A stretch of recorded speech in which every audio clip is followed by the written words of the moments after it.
the words we use are tremendously important. Well-chosen words can help the influencer open a window into the mind and the motivation of the individual they want to persuade. Influencing is a lot more than just building a good logical case. That's important, of course it is. But how people think about the case we're making is at least as important as what they think. If we can learn to lock into those thinking patterns, the how and not just the what, that makes us tremendously powerful as influencers, very potent. Thinking patterns are our preferences for the way that we process information or ideas or events. Let me give you a for instance. Supposing that a new person joins the team at work. Some individuals in the team will naturally sort for, we might say, the similarities between themselves and the newcomer.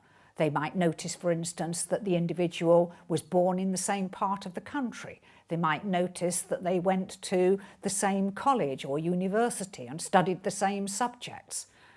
Other people will have a preference for focusing first on the differences between themselves and the new arrival.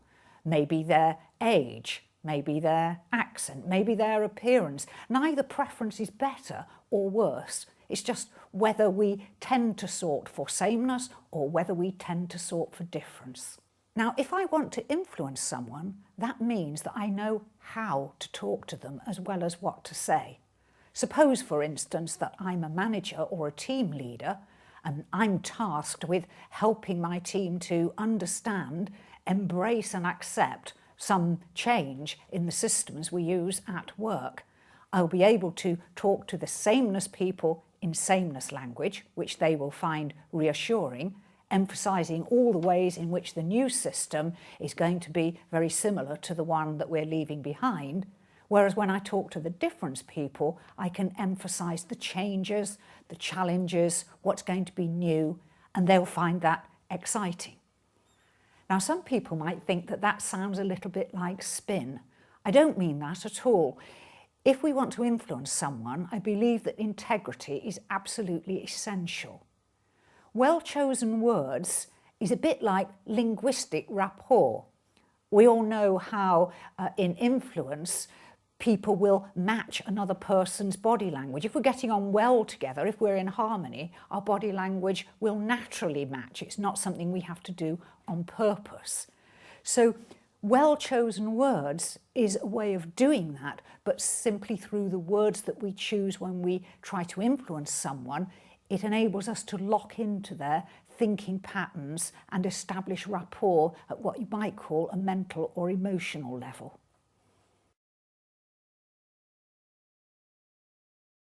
Well, first of all, you can learn to ask a set of structured, very straightforward questions. Questions which sound simple and indeed are, but are carefully designed to indicate the probable preferences of the individual. We were talking about sameness and difference. Now, imagine that I put on the table in front of you 3 different coins. Let's say a £1 coin, a 10p piece, and a 2p piece.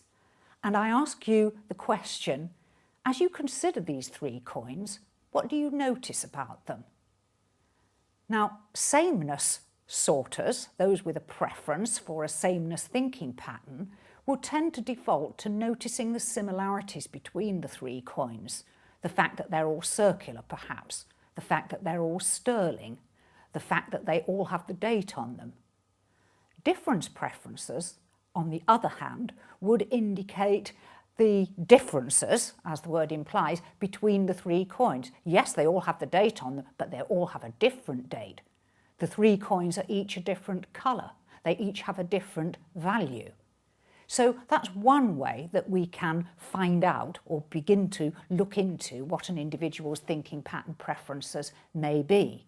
The other way is that after a while and after considerable practice, you can begin to pick up these pattern preferences simply by listening to people.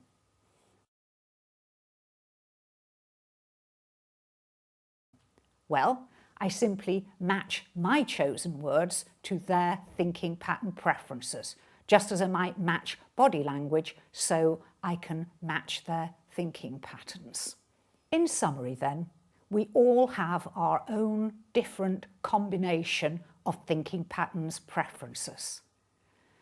If we don't know about those patterns, unconsciously, when we're trying to influence someone, we simply default to our own preferences.